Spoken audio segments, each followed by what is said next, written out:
सभी चीज़ों को मद्देनज़र रखते हुए बजट का पूर्ण रूप धारण हुआ है। मैं बधाई देना चाहता हूं वित्त मंत्री जी को और प्रधानमंत्री जी के नेतृत्व में भारत इस विकास के पथ पे चलेगा। ये शेयर बाजार में देखिए, बीएसई सेंसेक्स एक कंटिन्यूम है। अगर आप देखेंगे कि पिछले साल से आज तक 20,000 पॉइंट्स ऊपर बाजार चला गया है। हमारी आर्थिक विकास 8.2% तक पहुंची है, जो विश्व में एक रिकॉर्ड धारण किया है। भारत की विकास और प्रगति, जहां एक तरफ आर्थिक विकास बढ़ रही है, वहां महंगाई पूरे विश्व से सबसे कम है। हर एक क्षेत्र में अधोसंरचना में बढ़ोतरी हो रही है। कैपिटल एक्सपेंडिचर में 9.5 लाख करोड़ पिछले वर्ष था, 11.11 लाख करोड़ इस वर्ष का आकलन है। हमारी एक capital expenditure investment oriented economy आज बन रही है, जो एक शुभ संकेत है। बहुत बहुत धन्यवाद। Thank you. और हमारे साथ इस वक्त अमरदीप जुड़ रहे हैं, उनके साथ बहुत सारे लोग हैं। अमरदीप, अगर आप जरा बात कर पाए लोगों से वहां पर, मुझे बताया जा रहा है आपके साथ बहुत सारे चार्टर्ड अकाउंटेंट्स हैं, वो बेहतर बता पाएंगे बजट का सार। जी बिल्कुल, मेरे साथ में चार्टर्ड अकाउंटेंट पंकज जी भी साथ में हैं, सुशोध्या जी भी साथ में हैं, ज्वेलर्स भी हैं। और आप बताएं कि आपको किस तरीके से ये बजट लगता है, क्योंकि चार्टर्ड अकाउंट सीए से ज़्यादा बेहतर कोई नहीं समझता। नहीं, देखिए, बजट जो है देश को उन्नति का बजट है, देश को आगे ले जाने वाला बजट है। और जो माननीय प्रधानमंत्री की जो आकांक्षा है कि 2047 में विकसित भारत होना चाहिए, उसकी तरफ बढ़ता हुआ बजट दिखाई दे रहा है। क्योंकि बजट में आप देखेंगे तो कहीं भी एक तरीके से जो है बहुत ज़्यादा लिबरल भी नहीं है, बहुत ज़्यादा हार्ड बजट भी नहीं है। किसान, गरीब, महिला और युवा का जो है इस पर ध्यान रखा गया है। क्योंकि यूथ का जो है एम्प्लॉयमेंट जनरेशन जो है वो जनरेशन हो, यहाँ पर लोग आएँ, नई कंपनीज हो, इसके लिए उस पर ध्यान रखा गया है। मिली है तो किस तरीके से देखते हैं इसको, क्योंकि टैक्स में सबसे ज़्यादा रिबेट को लेकर के बहुत ज़्यादा लोग कहते थे कि रिबेट मिलनी चाहिए, रिबेट मिलनी चाहिए। बिल्कुल, देखिए, सैलरी क्लास लोगों का ये था कि 2-3 साल हो गए अभी हमें रिबेट नहीं मिली है। ये है उसमें 50,000 की जो स्टैंडर्ड डिडक्शन है उसको कहीं ना कहीं बढ़ा करके जो है 1.5 गुना किया गया है। 75,000 की जो है उस पर रिबेट दी गई है। उसके अलावा जो स्लैब है, जो नया रिजीम स्लैब है, उसमें जो है परिवर्तन किया गया है, उसको कहीं ना कहीं छूट के दायरे को बढ़ाया गया है। 3 लाख रुपए तक जो है उसमें जो है लगभग जो है 3 लाख रुपए तक का जो है उसमें कहीं ना कहीं नो टैक्स है। 3 से लेकर के 7 लाख रुपए तक 5% टैक्स है। 7 से लेकर के 10 तक जो है वो 10% है। 10 से 12 तक जो है 15, और 12 से लेकर के 15 तक 20%, उसके बाद 30% है। एक सबसे बड़ी चीज है कि ज्वेलर्स को लेकर के अब क्योंकि टैक्स वहां पे भी कम किया गया है। निश्चित तौर पे आने वाले समय में जिस तरीके से एक्सपोर्ट है full of Hello. How do you see this budget? This is one of the best. Precious stones है, वो सब इन्हीं धातुओं पे जड़ के जेवर तैयार होता है।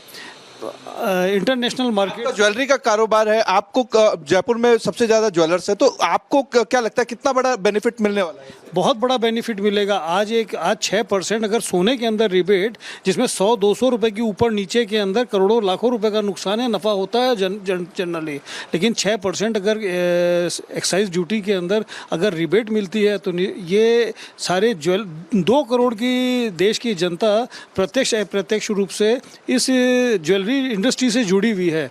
और उन 2 करोड़ लोगों के ऊपर एक बहुत बड़ा मेरा ये मानना है कि माननीय प्रधानमंत्री मोदी जी ने बहुत उचित दृष्टिकोण रख के ये फैसला। आपको सोना पसंद है और सोने में ड्यूटी घटी है। देश के अंदर अमूमन ये कहा जाता है कि अगर महिला के गले में 5 किलो की सिल्ली भी लगा देंगे आप सोने की, तो भी वो और तन के चलेगी। तो सोना सदा के लिए है। यहाँ पे इन्वेस्टमेंट का बहुत बड़ा एक कारण है। महिलाओं की पहला रुझान सोना होता है। युवा पीढ़ी का सिल्वर ज्वेलरी के अंदर अभी जो ट्रेंड चल रहा है वो पंकज जी, आम लोग समझना चाहते हैं बहुत आसानी से कि आम लोगों को इसमें क्या मिला रियायत के तौर। देखिए, आम लोगों को रियायत की सबसे बड़ी चीज़ है, आप देखिए कि पहले हमारे पास में इंफ्रास्ट्रक्चर नहीं हुआ करता था।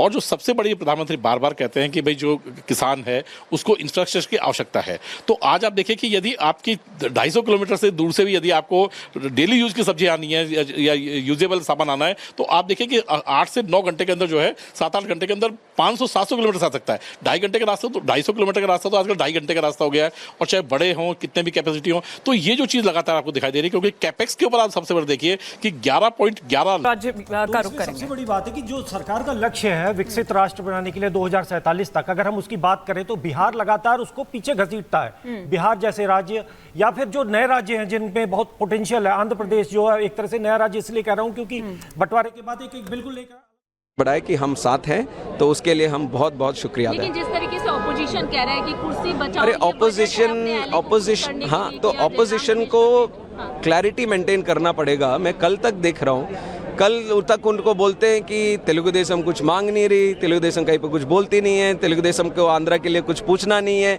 अब जब बजट में इतना सारा है तो बोलते हैं कि जब आंध्रा को ही चला गया है, सब इधर ही हो रहा है। तो चाहते क्या, आंध्रा को पैसा मिले ऐसे चाहते हैं कि आज ना मिले ऐसे चाहते हैं? उनको एक क्लैरिटी मेंटेन करना पड़ेगा। अरे आंध्रा भी इस देश में एक स्टेट है, 5 सालों में कितना नुकसान हुआ है उनको भी एक बार देखना चाहिए, कांग्रेस वालों को या इंडिया अलायंस वालों को। जिस तरह से नुकसान हुआ है, ये पैसा भी कम ही है, पर केंद्र सरकार ने इतना दिल के साथ उन्होंने आगे बढ़ा, तो इसके लिए हम धन्यवाद देना चाहते हैं। और इंडिया अलायंस को भी आगे आकर धन्यवाद देना चाहिए कि आंध्रा जैसे स्टेट को पैसा मिल रहा है आज।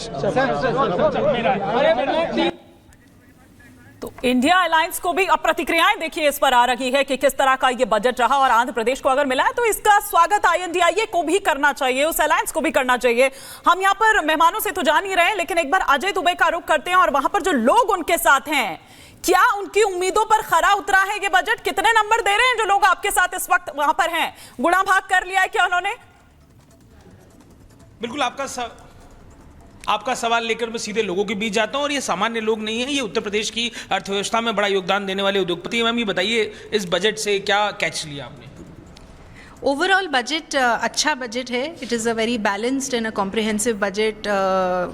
बहुत सारे सेक्टर्स का ध्यान रखा गया है। 9 प्रायोरिटी सेक्टर्स जो इन्होंने आइडेंटिफाई करे हैं, उसमें से 3-4 एरियाज़ जिनके बारे में कहना चाहेंगे, स्पेशली एग्रीकल्चर, एम्प्लॉयमेंट क्रिएशन के बारे में बात करी उन्होंने, inclusive development, women lead development और MSMEs पे फोकस। ये सारी चीज़ें जो हैं वो एक बहुत इंपॉर्टेंट नीड है इस समय अपने देश की।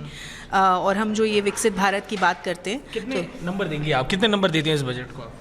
10 में से जी 7। 10 में से 7 देंगे। आप बताएं सर, कुछ गठबंधन धर्म का दबाव दिखा क्या इस बजट में? भाई अब देखा जाए तो बिहार और आंध्र प्रदेश को जिस तरह उठाया गया, हालांकि ठीक है, उठाना तो है सबको, लेकिन कुल मिला करके हम लोगों को राजनीति से मतलब नहीं। हमें तो ये है कि MSME में कोलेट्रल फ्री जो लोन दिया है, ये बड़ी उपलब्धि है। हर बिजनेसमैन इसमें तरक्की करेगा। जिन्होंने पर समस्याएं हैं कोलेट्रल देने की, वो भी कम से कम इस व्यापार को कर सकते हैं। कितने नंबर देंगे आप? 10 में से 8। 10 में से 8 दे रहे हैं। इनके नंबर सुन लिए सर आपने, आप मुस्कुरा रहे हैं, कुछ ऑब्जर्वेशन आपका कैसे देखेंगे आप? मेरा ये है कि साहब ऑलवेज फॉलो द लेडी। इससे इन सभी चीज़ों को मद्देनज़र रखते हुए बजट का पूर्ण रूप धारण हुआ है। मैं बधाई देना चाहता हूं वित्त मंत्री जी को और प्रधानमंत्री जी के नेतृत्व में भारत इस विकास के पथ पे चलेगा। शेयर बाजार में देखिए, BSE सेंसेक्स एक कंटिन्यूम है। अगर आप देखेंगे कि पिछले साल से आज तक 20,000 पॉइंट्स ऊपर बाजार चला गया है। हमारी आर्थिक विकास 8.2% तक पहुंची है, जो विश्व में एक रिकॉर्ड धारण किया है। भारत की विकास और प्रगति, जहां एक तरफ आर्थिक विकास बढ़ रही है, वहां महंगाई पूरे विश्व से सबसे कम है।